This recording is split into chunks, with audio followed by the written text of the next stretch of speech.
സാന്റോറിനിയിൽ നിന്ന് സൂറിക്കിലേക്കുള്ള ഞങ്ങളുടെ connection flight എത്തുന്നത് രാവിലെ 10:15 ഫ്ലൈറ്റിലിരുന്ന് തന്നെ സ്വിസ് മൗണ്ടൻസ് നമുക്ക് കാണാൻ പറ്റും.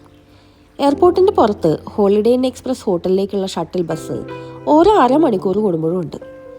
ഷട്ടിൽ ബസ് കയറി ഹോട്ടലിൽ ചെന്ന് ചെക്ക് ഇൻ ചെയ്ത് കുളിച്ചൊന്ന് ഫ്രഷായി ഞങ്ങളുടെ നെക്സ്റ്റ് ഡെസ്റ്റിനേഷനായ റൈൻ ഫോൾസിലേക്ക് പുറപ്പെട്ടു.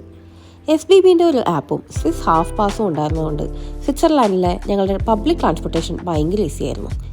ഞാനിവിടെ കണ്ട one of the best things ഇവിടുത്തെ പബ്ലിക് ട്രാൻസ്പോർട്ടേഷൻ സിസ്റ്റം തന്നെയാണ്. അങ്ങനെ റൈൻ ഫോൾസിൻ്റെ ദൂരെ നിന്നുള്ളൊരു വ്യൂ കണ്ടു. അടിപൊളി വ്യൂ ആണ്. ആകാശം നിറയെ കാർമേഘം. ഇപ്പം മഴ പെയ്യും. ഞങ്ങളവിടെ ചെന്നപ്പോൾ കറക്റ്റായിട്ട് മഴ പെയ്തു. കുറച്ചു നേരം ഒരു മരത്തിൻ്റെ അടിയിൽ കയറി നിന്നു. പിന്നെ ഞങ്ങൾ നടത്തം തുടങ്ങി.